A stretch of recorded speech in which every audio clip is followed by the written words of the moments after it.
Pak occupied కాశ్మీర్లో ఎందుకు ఇప్పుడు అకస్మాత్తుగా వివాదాలు సృష్టిస్తున్నారు, గొడవలు పెంచుతున్నారు? దీనికి అంతర్జాతీయ నిపుణుల లెక్క ఏంటంటే, రేపు రాబోయేటటువంటి రోజుల్లో మళ్ళీ పాకిస్తాన్ ఎంత చించుకున్నా సరే దీనికి అప్పులు అదనంగా ఇప్పించట్లేదు. అంతో ఎంతో సాయం మాత్రమే చేస్తుంది అమెరికా. భారత్తో గొడవలు పెట్టుకుంటే పాకిస్తాన్కి అండగా నిలబడడానికి అమెరికా ఏం సిద్ధంగా లేదు.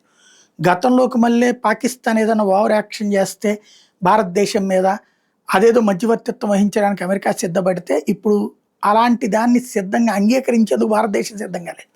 రెండవది, పాక్ ఆక్యుపైడ్ జమ్మూ కాశ్మీర్లో ఉన్నటువంటి ప్రజల్లో తిరుగుబాటు పెరిగిపోయింది. అక్కడ ఉన్నటువంటి ప్రజలలో పాత వ్యవహారాలని చైతన్యపరిచే కార్యక్రమం వాస్తవంగా అయితే కనుక అక్కడ ఉన్న ఇప్పుడు తరానికి తెలియదు పాకిస్తాన్ ఆక్యుపైడ్ జమ్మూ కాశ్మీర్ అనేది భారత్లో అంతర్భాగం అని. అది ఇప్పుడు తెలుసుకునే ప్రయత్నాలు జరుగుతున్నాయి ఇంటర్నెట్ ఆధారంగా. ప్లస్ ఒరిజినల్ కాశ్మీర్కి సంబంధించి అభివృద్ధి అద్భుతంగా జరుగుతోంది. అది అక్కడ ఉన్నటువంటి ప్రజల్ని ఇన్స్పైర్ చేస్తుంది.